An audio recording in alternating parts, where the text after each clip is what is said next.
FM 106. Johnny welcomes Tony Bennett tonight at 11:30.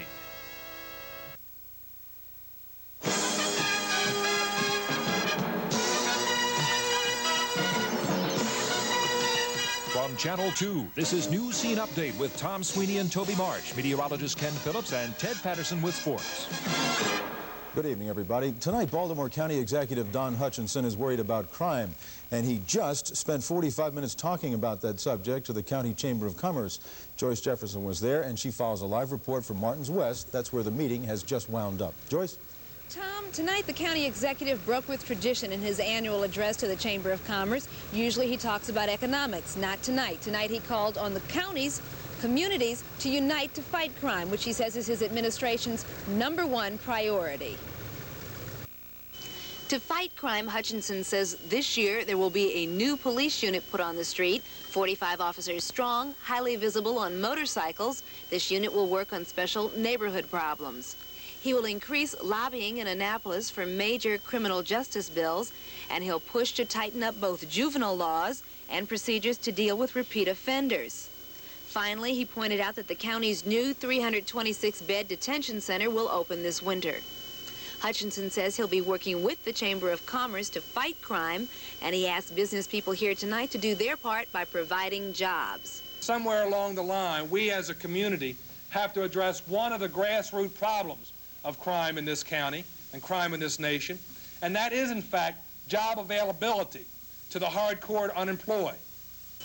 Hutchinson also took this occasion to speak out strongly against the KKK and recent racial and religious violence in the county. That in this county, and in this county since I have been here, we will not and we have not in any way condoned, nor we will allow to exist in this county any kind of terroristic activities against any racial group or any religious group, regardless of the perpetrator and the reasons for the perpetration of that crime.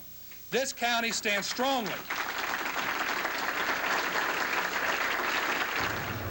Up till now, Hutchinson has been criticized for his silence on the KKK and racial violence, but he said tonight he was quiet on purpose because there were police investigations ongoing. And incidentally, tonight the 2 undercover agents, Baltimore County Police, who infiltrated the Catonsville KKK, were honored here tonight. Their investigations resulted in the arrest of 6 KKK members from Catonsville. I'm Joyce Jefferson reporting live from Martins West. Thank you very much, Joyce. Also tonight, the Bench family of Chartwell in Anne Arundel County has a gun in their home for the first time. On News Scene at 6, we showed you how people in that area have had a continuing problem with vandals. One of them, Lee Bench, had his car stolen and driven into a swimming pool. You also heard Mrs. Bench say they would have a gun for the first time tonight. The Bench has got a gun, a .44 Magnum that Mr. Bench says he's not afraid to use if someone bothers anyone in his family. Toby? An 18-year-old man is dead tonight after a tractor he was riding fell on top of him.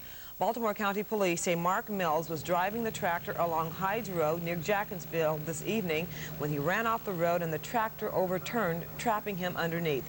Mills was pronounced dead at the scene. And tonight, firefighters are investigating a 1-alarm blaze that spread to 3 row houses in East Baltimore. The fire broke out shortly between 7:30 tonight at 921 South Baylor Street. It took almost an hour to bring that fire under control. No one was injured in that fire.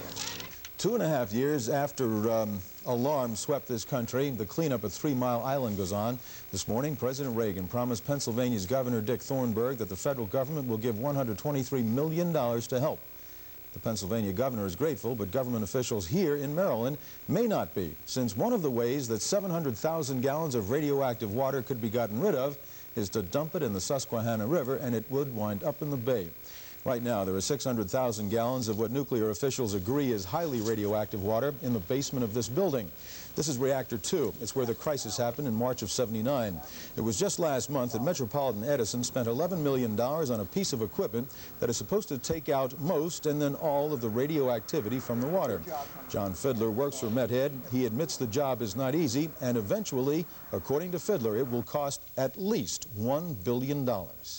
Big job. It's the largest amount of this high-level radioactivity in the water that's ever been done. This kind of system has been used before in the nuclear power industry, but not on this. Can it guarantee a safe level of contamination before you do whatever you do with it? Yes, because we have taken tests already with as the first gallons were going through the system, we were getting indications that the system was indeed removing better than 99% of the contaminants. Fiddler told me that it will take at least 9 more months to decontaminate the water that's left, but it won't be until early 1983, at the earliest, before the question of how to get rid of it will even be talked about. But when it is, these are the alternatives. It can be evaporated into the air. It can be mixed with cement and then handled as a solid hazardous substance and buried somewhere, or it can be pumped into the Susquehanna River. Again, nothing is decided, but if it does go into the river, it will not be popular. The water, although supposedly cleaned up, would flow past farms, small towns, boat basins, and into the Chesapeake Bay at its mouth and Havre de Grace. And if it comes to that, there is very likely to be a fight. Well, some good news for Baltimore's public health hospital, but some bad news for the people who use gasohol. We'll have those stories and much more news next on News Scene Update. Stay with us.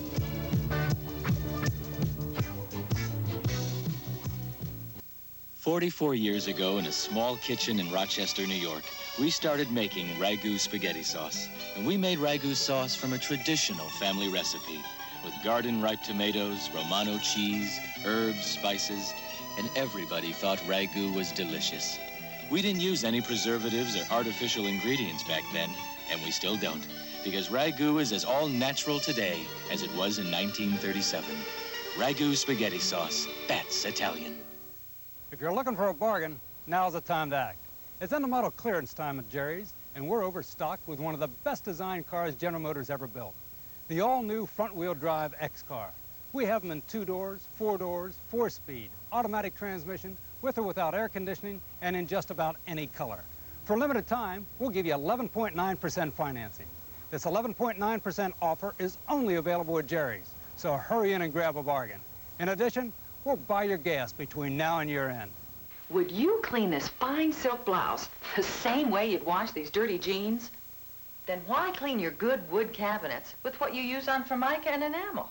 You should be using Murphy's oil soap. Murphy's natural formula cleans painted woodwork, paneled walls safely. Even gets scuffed up floors spick and span. And that's no pun. Clean wood safely with Murphy's oil soap. It works on the dirt, not on the finish. If you like the weekly Heckinger newspaper supplement, you'll love the store. I love this store. Love the selection. Love these prices. We're the world's most unusual lumber yards and more. Get R19 Pink Owens Corning Unfaced Fiberglass Insulation, 15 inches wide, just $9.99. 23 inches, just $15.29 through Saturday. Be everything you need for the care and repair of your home and garden store. Heckinger. Heckinger. There is more evidence tonight that we are in a recession. The latest figures show consumer spending down in September. It is the first drop in consumer spending in several months. And it shows that Americans just do not have money to buy things. Another sign that Americans don't have money to spend, people are saving less. And after tonight, they may be saving even less now than they were. The government tonight postponed indefinitely an increase in interest payments on passbook savings account. The government is worried that higher interest rates would hurt the new All-Saver certificates. The rumored closing of a Northeast Baltimore elementary school tonight brought a group of angry parents and Baltimore City school officials to try to get the story straight about just what action is planned. The issue centers around Abbottson Elementary School in Northeast Baltimore. A representative from the school district wanted to get one thing straight at the beginning of tonight's meeting. Abbottson Elementary School will not be closed. That calmed some of the anger. The parents were told that a task force is studying the possibility of restructuring the grades at Abbottson. Now, that proposal only heated things up again. Here is the proposal and why it's being made. First, the why. Abbottson reportedly is only being utilized 50% of its capacity. Now, there is an overflow of 7th and 8th grade students at nearby city and eastern high schools. To help lighten the load at the high schools, the task force has come up with the idea that since there are only a small number of K through 5th grade students at Abbottson, the kindergarten and first graders would stay, 3rd, 4th, and 5th graders would go to other nearby elementary schools, which would then leave room for a large number of 7th and 8th graders.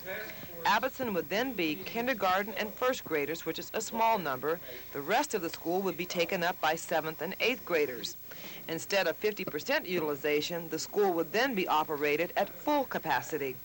The parents' response to this proposal, an overwhelming no. I do not want 7th graders here. I want my child here. I want somebody to take the time to teach my child something. I want my child to be someone someday. And I'm getting sick and tired of people saying, I'll come here to ask you. I don't believe you come here to ask us anything because decisions are being made. This here doesn't mean things to me. Telling me the capacity, this and that. So far as I'm concerned, the schools, the classrooms are too large in the first place. That's why the child does not get the proper attention in the first place. The task force meets next week to try to figure out what to do about the overflow of 7th and 8th graders in the community around Abbotson Elementary. One thing is for sure, the parents want another solution other than rearranging the grade structure at Abbotson. And speaking of changes, Toby, Texaco is making some changes. It's closing down some of its pumps in Maryland. The company has decided to stop selling gasohol. Nearly 70 gas stations are affected, including this one on Russell Street, which has already run out of gasohol. Gasohol sales fell dramatically between March and August. Texaco sold nearly 2 million gallons of gasohol in March, compared to less than 500,000 in August. And there's some concern tonight that local A&P stores may close. Union leaders have been invited to a meeting at the company's New Jersey headquarters. That'll happen next week. The company says the discussion will center on a new contract for A&P's 3,700 Baltimore, Washington employees. A union spokesman tells News Scene that he has no reason to believe any stores will close. However, the company is in financial trouble, and just last week there was a reorganization to try and save some money. Also, it appears tonight that the Public Health Hospital in Baltimore will not be closing after all. Word tonight from Senator Charles McMathias is that the Reagan administration will try to come up with money to save it. The government is expected to use more than $9 million to transfer control of the Wyman Park Hospital to a local group. The government had threatened to cut off money for the hospital as part of budget cuts. Hospital people say they have no official confirmation of the reprieve, but they say they've heard, quote, some good rumors. Toby? Also tonight, former Maryland Governor Marvin Mandel is still trying to get out of prison. Today, he asked a federal judge in Florida to grant him an early parole. Mandel is pointing to co-defendant Harry Rogers, who won an early release back in August. Mandel's latest appeal comes as Maryland's 2 U.S. senators confirm they are trying to win freedom for the former governor. Today, both Republican Mathias and Democrat Sarbanes told News Scene that they have sent letters to President Reagan asking him to grant Mandel executive clemency. Mandel is serving time on corruption charges. He is due to be released next spring. Up next on News Scene Update, Ken Phillips has the chilly weather forecast. Chilly tonight, but Indian summer will be here for a couple of days. If you said chilly tonight and hot tamale, I was going to leave. No, wouldn't dare. You said it instead. We'll be right back.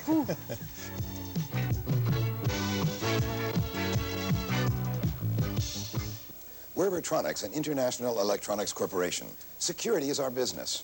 This is our research and development center. The very same engineers who design systems that safeguard world leaders against terrorism and countries against sneak attack have taken the bug, one of the most effective systems known to man, and made it even more effective. Using the new advanced sensor technologies and working with the science of sonics, the bug detects a burglar's sounds, stopping him by unleashing a fury of blinding light and a blasting, piercing siren, stopping that burglar and sending him fleeing into the night. And what's most important, stopping him before he gets in. With the extra protection available, even a blackout or power failure can't overcome the bug. What's more, the bug gives you security and insurance, the insurance you'll probably never need. So call now, 800-228-2222 for this free brochure with 24 tips to stop a burglar. That's 800-228-2222. Call for the very affordable bug. Can you afford not to? There are 3 things that we don't have at my place. 1, we don't have high prices. 2, we don't have high-pressure salespeople. And 3, we don't have fancy showrooms. Unclaimed Freight Company is known around Baltimore as the unfancy discount furniture stores. Our salespeople are courteous. Our prices on new furniture and bedding are downright low. If you don't want the fancies, but you do want downright low prices on new furniture and bedding, try my place, Unclaimed Freight Company, the unfancy discount furniture stores. We have 6 locations around Baltimore. Your Lincoln Mercury dealer introduces the Lynx Sales Drive. Now, you can own the front-wheel drive Lynx for a lot less than you may think. You can get a Lynx two-door hatchback base sticker price from just $58.49. Or now, you can get a totally new Lynx, the missing Lynx, the new Lynx 5-door. Come to the Lynx Sales Drive. With prices starting at just $58.49, it's definitely worth the trip. To the carriers coming to the cats. The Reagan administration tonight is looking for a new member of the National Security Council. Today, the president fired the council's highest-ranking military man. General Robert Schweitzer got into trouble when he made a speech in which he said the Soviet Union was on the move and was going to strike. The administration says Schweitzer was fired because he did not clear the speech with the White House. Schweitzer has gone back to work at the Pentagon. Straight to Ken Phillips, and how goes the campaign out there with Mother Nature? Last year, we used to talk about singing a few bars of Indian Summer. That's Are true, you prepared to come up with it? The two of you, I'll just wait here. No, that's all right. I'll tell you what, you do the weather, Toby and I'll rehearse and maybe coming out, huh? All right, well, Don't bet the rent, though. I'll check back with you. Look at the picture of the beautiful leaves we have here. Does that look like fall and Indian summer and all of that? 51 degrees is our present temperature. Relative humidity is at 50%. Wind is south-southwest at 5 miles an hour, and the barometer is rising. No rain fell here today. It'll be a cold one tonight. Had a record at the airport last night, or tied the record at 28.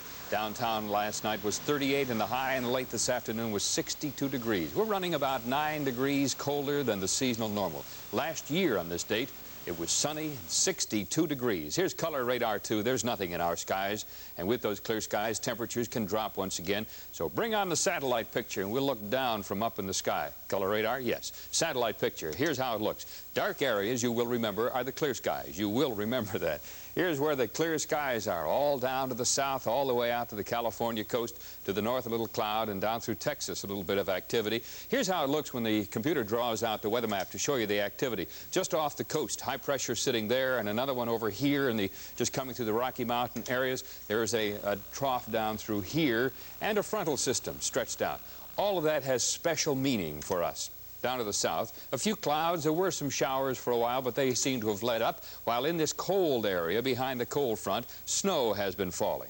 There's several inches of snow in the mountain areas, Wyoming and Montana, ranging to a couple of inches as you come over in through the Dakotas. Very cold air. Temperatures will take a severe drop there tomorrow. I mention this in particular because this will have a bearing in our weather by the weekend, when Indian summer will lose its grip around here. 18 degrees in Elkins, West Virginia was the cold temperature I found. Montebello, California, just inland a bit from Los Angeles, was the high temperature we had around here today.